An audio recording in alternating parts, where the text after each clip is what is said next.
آپ تو ہر طرح سے ہمیں برباد کر رہے ہیں. برائے مہربانی ریجیکٹ کریں اس کو. بس میں بڑی دل سے خواہش تھی کہ آپ میئر بنتے اور کراچی میں ڈیلیور کرتے, آپ کے ساتھ مل کے ہم کام کرتے. آپ کو پہلے بھی کئی دفعہ ہم نے آفر کی ہمارے ساتھ مل کے, آپ وہاں پہ اسٹے آرڈرز ہوئے ہیں کراچی ویسٹرن ہائی کورٹ میں.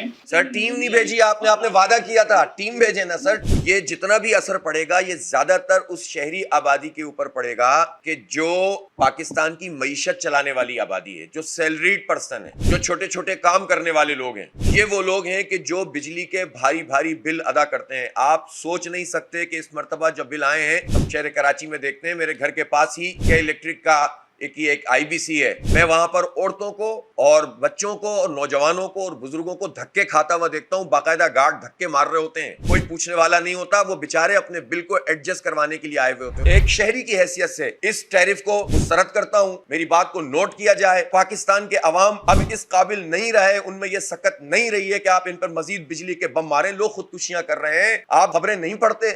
ان حکمرانوں کے سینوں میں دل نہیں ہے. اصل میں مسئلہ یہ ہے نا, ایک ایسی کلاس پیدا ہو گئی ہے جس کو نہ بجلی کا غم ہے, نہ گاڑیوں کا غم ہے, نہ ان کے پیٹرول کا غم ہے, نہ ان کو گیس کا غم ہے. یہ غم تو غریب اور مڈل کلاس لوگوں کے غم ہے یا انڈسٹریلسٹ کا غم ہے. مجھے آپ بتائیں, بالکل ٹھیک بات ہے نا, آپ نے کوئی پلاننگ, آپ نے کوئی سروے ہی نہیں کیا, آپ نے کوئی رپورٹ ہی نہیں بنائی. کتنی اہم بات ہے کہ 1% انکریز کے نتیجے میں آپ کا 0.23% جو ہے آپ کی ایکسپورٹ میں ڈکریز ہوگی. ایکسپورٹ کی ڈکریز کا مطلب ملازمتیں کم ہوں گی. ایکسپورٹ کی ڈکریز کا مطلب آپ کا جو ڈیفیسٹ ہے وہ بڑھ جائے گا. اس کے نتیجے میں مزید خرابی پیدا ہوگی. تو بجائے اس کے کہ آپ انڈسٹری کو بہتر بنائیں, بجائے اس کے کہ آپ کے الیکٹرک جیسے ناسور ہمارے سروں پر مسلط کیے ہوئے آپ نے ان کو لگام دیں, آپ ان کے لائسنس کینسل کریں, آپ ان کو پروویژن بنیاد پر لائسنس پہ لائسنس دیے جائیں, اپنی ہی رپورٹس کا فالو اپ نہ کریں, آپ اپنی ہی رپورٹس کے مطابق جو ہے اقدامات نہ کریں.